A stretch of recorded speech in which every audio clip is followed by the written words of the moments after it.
I bet that there'll be still some believers after tonight's episode who'll be still be doubting Thomas's, right? They'll be like, I don't know.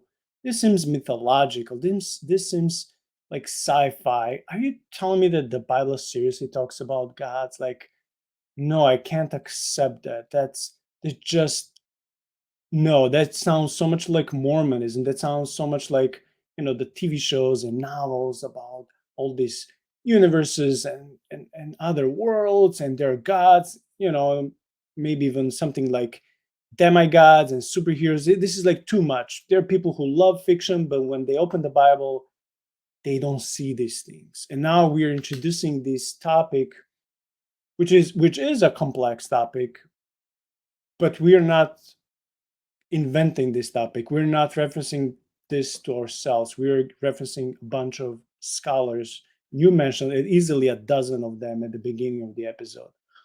So, what would be your answer to every Christian who, even after watching this episode, are doubting the divine counsel and the existence of these fallen beings, which the Bible occasionally calls as gods?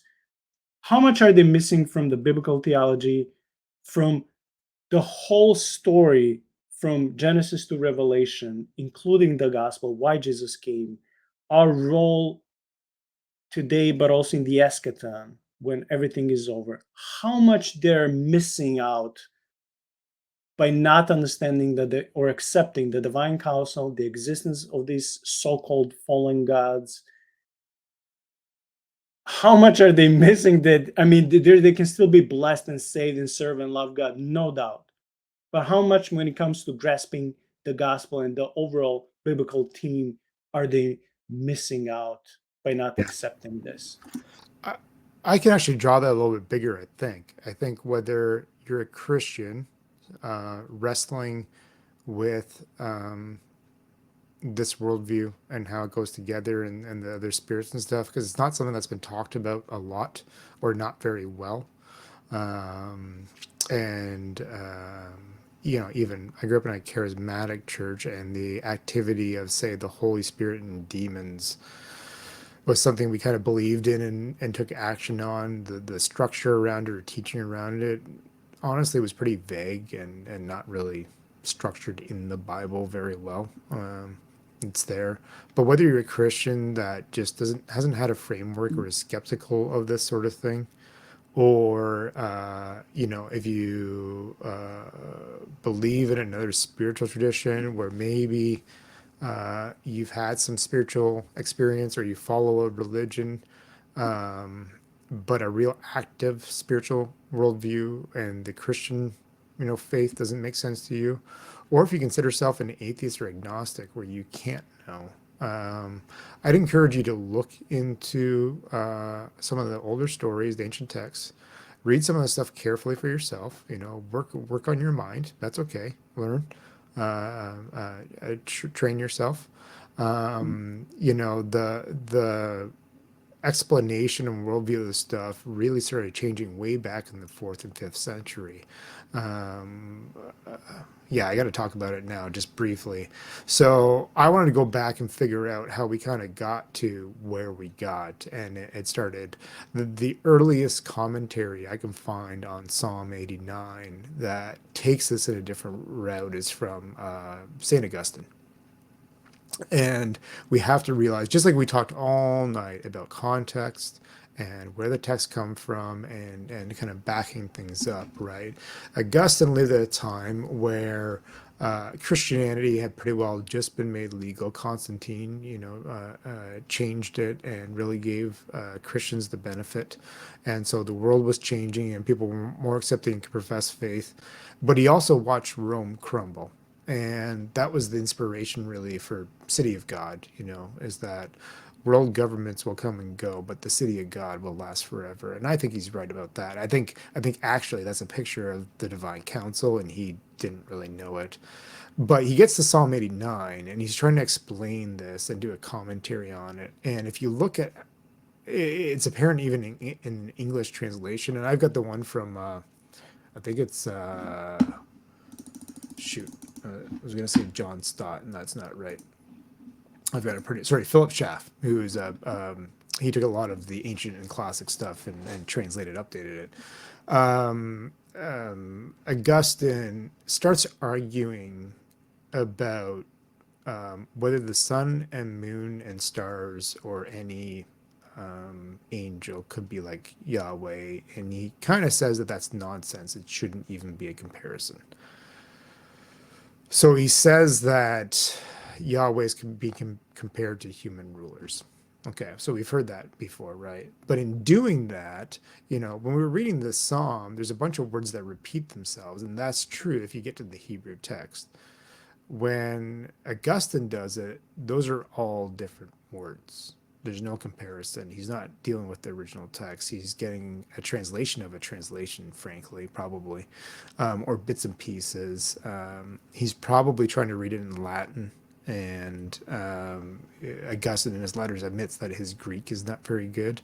Well, Latin is quite a bit different from Hebrew, so you're not going to get the same thing. It's a little bit like us doing it in English, but we have enough copies of the stuff now that our English translations are pretty good. It's worth comparing a couple, but it's in there.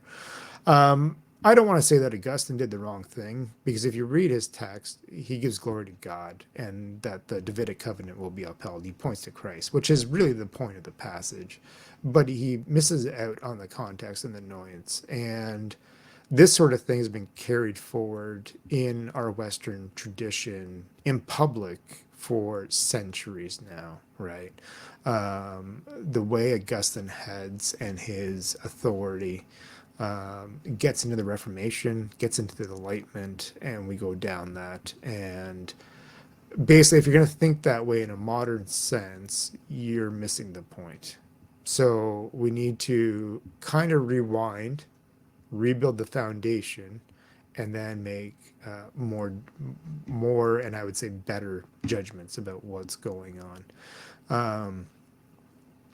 And that's a difficult thing to do because the ancient world and our modern world are very different. We're further from Christ now than Christ was from David or Moses. As more time has gone by, and the rate of change has sped up. So that makes things pretty difficult, but there are tools out there. So if you want to put in some really honest effort to train yourself and get to the bottom, and the text we have, the stuff that's been dug up in the Middle East in the last 100 years is incredible. And some of it, we're finding stuff we didn't even know existed. I'm aware that there are like university programs where like they're paying for people to go learn languages to translate stuff because they can't go fast enough. And I think that's really cool. Like that's giving us a lot of information and new information we should weigh and see if it needs to change our mind. And that's sort of the journey I've been on and why I'm excited about this stuff. I don't want to change my mind just because it is different and I don't disagree with it. I don't think that's right. That's not the point of the exercise.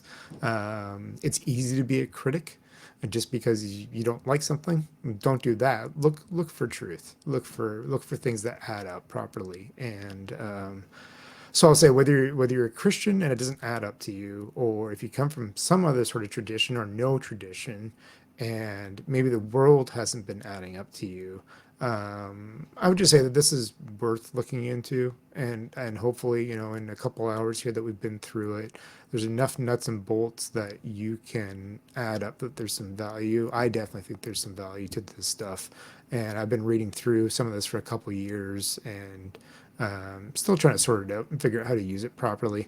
Um, but it's got some pretty deep value, and it's clarified some stuff for me in my faith, in my practice, and how I go about the world. And I hope it's that good for you too. Yeah, I'll conclude with this. Once when you put that guard a little bit down, and when you open yourself to at least investigating, and by the way, this is just scratching the surface. This is not everything. This is only introducing this beautiful, complex, and vast topic of the divine council, and many subtopics that belong to it. So it's a whole other biblical theology category. This is, you know, you're just introducing this topic. But once when you put that guard down and open yourself to this, start learning, Nothing else will be the same, especially not studying the Bible. You'll see so many supernatural passages, weird passages, complex passages that make sense only and only when you decipher them and analyze them in this context, in the ancient Near East context related to the divine council. Then and only then will some, especially Old Testament passages, start making senses. You'll understand who Paul is addressing when he talks about principalities, powers, dominions, thrones, and these are not demons. Of course, we talked about this in a few different episodes. And once when you learn and when you start getting this heavenly delight and your taste changes, it's almost like tasting ice cream for the first time. You don't want to go back. People who tell you should stop eating ice cream are sinners, and they're telling you something that you should not do. You don't listen to people telling you should not eat ice cream. The same way, don't listen to people who tell you that divine counsel is polytheism or similar to Mormonism or it's a heresy or a blasphemy. It's not. It's what the ancient Jews knew. It's what Jesus knew. It's one of those themes that I won't say necessarily that holds the Bible together. That's maybe too much, but it makes sense in that context. So, to all the audience, be proactive, be curious, be open minded. I'm not saying being too open minded, but be open minded. Maybe what you heard and know is not everything. Maybe what you heard and know is wrong. Maybe what you heard and know is just a beginning of this beautiful journey. Imagine like you have a book at home, it has 50 or 100 pages. You read it and you think, okay, I'm now an expert in this field. And then you go into the library and there are 5,000 books on the same topic. And then you see how much you don't know. You then only learn how much you don't know. So could it be that you're missing out on so many things that we're talking about on this podcast, not only on the topic of divine counsel, but divine counsel is what puts also many stories about, you know, Mothman and werewolves and vampires and gods and fallen sons of God, fallen angels, Nephilim, giants, demonic beings, Azazel, Lilith.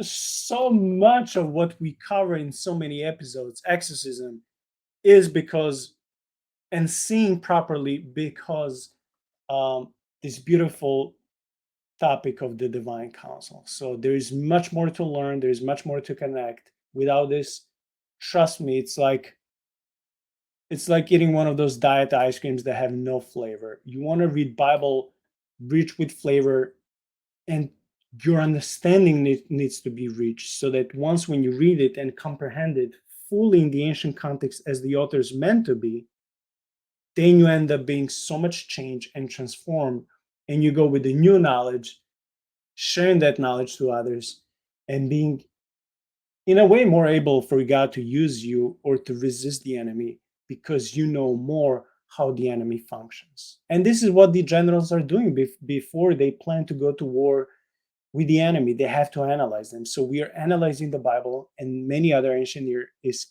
documents because we want to know. It's good to know, but it's even better once when you know it to put it to practice.